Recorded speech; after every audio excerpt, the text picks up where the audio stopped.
दोस्तों 2014 बाद जो है ये विपक्ष का सबसे बड़ी हार मानी जा रही है।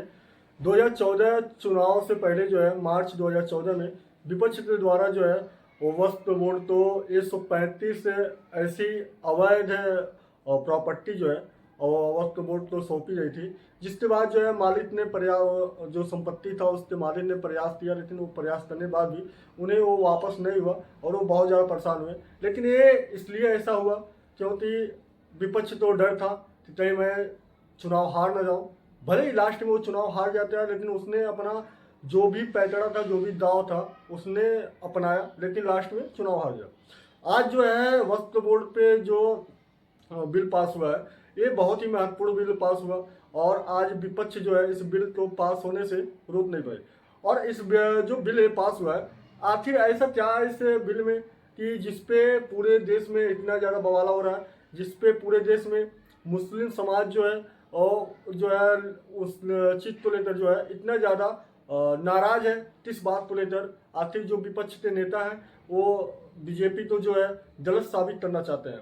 एक्चुअली में वक्फ बोर्ड में जो संशोधन या जो वक्फ बोर्ड का नियम है, उसमें होता ये था कि अगर आपने वक्फ बोर्ड को कोई भी संपत्ति सौंप दिया, सरकार ने वक्फ बोर्ड को कोई भी संपत्ति सौंप दिया, भले ही वो अवैध हो, लेकिन उसके बाद भी उस संपत्ति का जो मालिक है वो किसी कोर्ट में जाकर उसके लिए लड़ नहीं सकता था, किसी कोर्ट में वो FIR नहीं कर सकता था।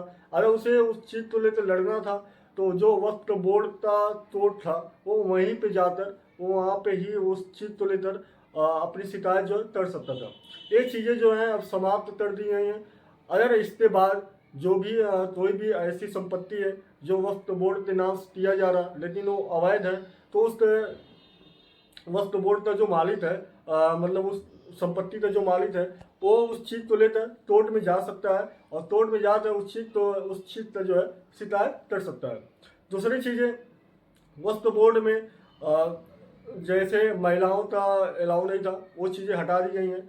अब वहाँ पे महिलाओं के लिए भी वो चीज़ें अलाउ हो चुकी हैं। तीसरी चीज़, वहाँ पे जो है गैर जो मुस्लिम थे उनके लिए जो है अलाउ नहीं था, तो उन्हें भी लेकर अब वो चीज़ें हटा दी गई हैं। अब गैर मुस्लिम भी उन चीज़ में जा सकते हैं और उनका भी वहाँ पे नीड या उनका भी आवश्यकता वहाँ पे पड़ता है। तो ये सारी चीज़ें जो हैं अभी हो रही हैं। ये इस पे लेकर विपक्ष के जो, आप तो पता है कि उत्तर प्रदेश में अखिलेश यादव हैं और देखा जाए तो एक राहुल जी हैं, जो कि ये दोनों नेता अपने आप तो युवा मानते हैं और समाज जो है अभी तक इन्हें युवा ही मानते हुए आ रहा है।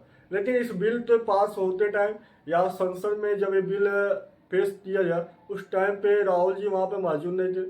और दूसरी चीज़, अखिलेश जी ने कुछ बोला नहीं। आखिर ऐसा क्यों कि जो विपक्ष के बड़े नेता हैं वो उन लोगों ने इन चीज़ों पे कोई भी बहस नहीं किया या कोई भी मतलब ऐसा तथ्य नहीं रखा जिससे वक्फ बोर्ड का जो बिल है वो गलत साबित हो सके। तो यहाँ पर माना जा रहा है कि या तो फिर इन लोगों को टेक्निकल रूप से समझ नहीं आया वक्फ बोर्ड, या तो फिर इन लोगों को ये पता है कि जो बिल पास हो रहा है वो नियमित कानूनी रूप से जो है सही है। क्योंकि जब संविधान हर किसी पे अलाउ है तो फिर वक्फ बोर्ड के ऊपर अलाउ क्यों नहीं?